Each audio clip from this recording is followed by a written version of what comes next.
After becoming the first financial institution to combine public and private blockchains in a live transaction, Spanish multinational bank BBVA has hit something of a quandary. Specifically, it's unsure how to take its forward-thinking work forward. In the process of executing what was expected to be the third in a series of blockchain-based corporate loans, the bank had to work around a lack of legal and regulatory clarity over whether it could, or should, hold the cryptocurrency needed to power a transaction on Ethereum.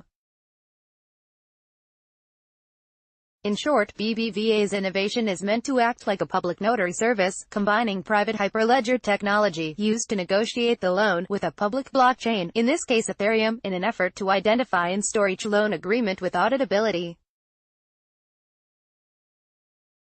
However, erring on the side of caution, BBVA chose to abide by European Banking Authority (EBA) recommendations and not use the native token of Ethereum, Ether, which also serves as a kind of fuel to update the ledger. Instead, the bank anchored the loans to an Ethereum testnet, a blockchain which simulates the live version, but that doesn't move real value. No big deal, you might think, but this uncertainty is hindering the hard-won innovation work.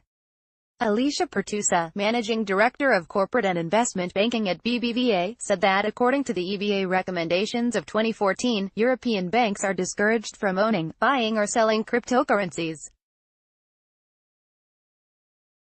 She pointed out that the process BBVA used for the loans was exactly the same as it would have been on the live Ethereum, the only difference is it would need the regulator's approval before using the real Ether. While the Bank of Spain, the regulator in this case, would not go on the record, it's clear regulators understand banks may need or want to have small amounts of crypto, not as an asset or an investment, but to validate transactions. Regulators tend to point out that the EBA 2014 recommendation is not legally binding and thus is not a formal ban. Still, the compliance department of a given bank would have to judge whether this particular use of cryptocurrencies is advisable. Pertusa told CoinDesk, "We do think that regulators are evolving in the way they look at cryptocurrencies, and in this case in particular, we have talked with our regulators. They understand very well that the use of gas and ether in this kind of network is very different from the speculation of cryptocurrencies. Regulatory requirements still, the results are a rare, tangible example of how inconclusive guidance, combined with big bank jitters about the possibility of plans going wrong, are having an impact on innovation." Only in March of this year, EBA chief Andrea Enria said it would be more effective to prevent banks and other regulated financial institutions from holding cryptocurrencies, rather than regulating the tokens themselves. In a statement to CoinDesk, the EBA said, "The EBA has issued several warnings to consumers regarding virtual assets and has discouraged financial institutions from gaining exposures to such assets in view of their high-risk nature."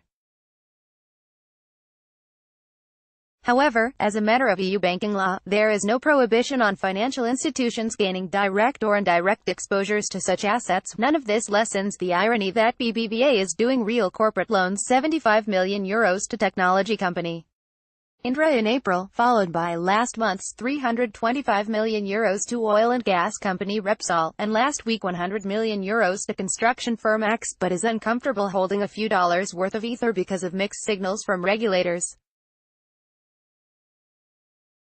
In fact, BBVA's corporate loans platform achieves a number of regulatory goals, such as making the pre-trade negotiation of the loan, which is normally done with a mix of phone calls and messages, a single, transparent and easily audited process. And the lessons learned from the tethered loans will be taken on into BBVA's blockchain syndicated loans project, which will launch in the coming weeks. As far as the public part is concerned, Pertusa acknowledged that while public blockchain notarization is a powerful tool for those who know how to use it, there is lots of appetite among the bank's clients for this tech. She said, "There still needs to be plenty of education elsewhere." She told CoinDesk, "We see this as the future of public notaries because at the end of the day it's a public record of an agreement that's been reached privately. But a lot still needs to happen in that direction in terms of regulation," admitting that this public blockchain has the same value as a public notary. A popular use case turns out Public blockchains are a popular tool for anchoring data, that is, creating a timestamp proof that the data existed at a certain time, in the world of enterprise Ethereum. Lida, the partnership between Ethereum development studio Consensus and Amazon Web Services, found that enterprises wanted to anchor private blockchain applications on the public chain more than just about any other blockchain as a service feature. Indeed, a poll of Kalida blockchain cloud users saw this use case come out on top with some 37% of votes. The results mirror what we are hearing in our client and partner discussions around the world, said Kalida founder Sofia Lopez.